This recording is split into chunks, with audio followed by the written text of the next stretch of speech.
Here's some cool things you can do with my new camera data node.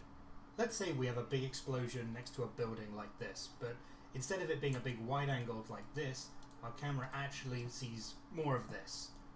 In that case, what we can do is we can take the third output of our camera data node and adjust a bounding box from this in order to control our simulation.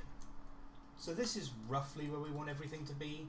We create a bounding box out of that. We can feed that bounding box into our gas resized fluid dynamic. Under the max bounds tab, just come over here and tell it to use from object, and then tell this object to look at those bounds.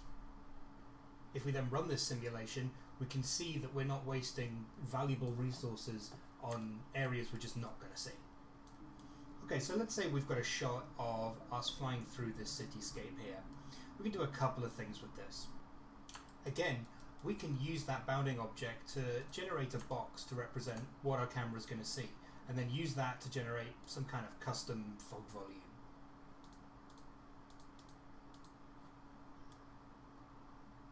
We can also clip otherwise heavy simulations to just where the camera is going to see it.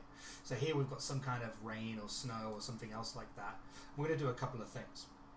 The first is we're going to grab a group and we're going to cull everything to only be where the camera actually sees it. So I'm going to grab the first output here, change the name of this group to keep, because we want to keep everything inside this frustum, and then change our group type to keep in bounding regions and use a bounding object.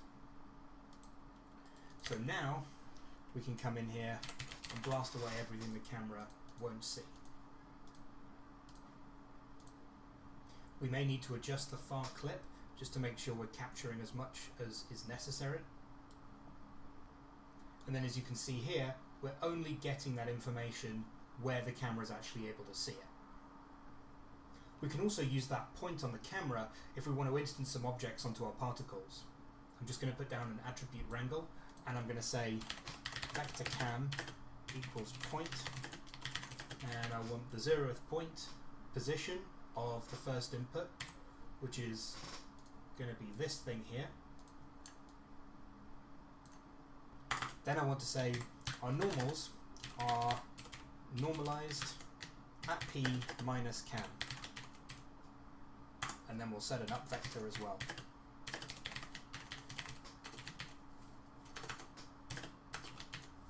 Now we can see our copied objects are always facing the cameras, kind of like sprites. So let's say we've got some kind of environment layout that we want to do, and we want to do it based on our camera. There's a few ways we can do that. What I've done here is set up some kind of density attribute that I'm visualizing with color that allows me to take the position of our camera using this point and set some kind of range based on that. Obviously in the tool we can break this parameter and make sure we only get the frame we actually want to see it on. In this case I'm going to just choose the first. Now we can generate our points using that density attribute, as well as setting our p-scale up to multiply against it, so things closer to camera are a little bit smaller. And as you can see here, trees that are created in close proximity to the camera have a tendency to be a bit smaller, whereas the bigger boys are up out back.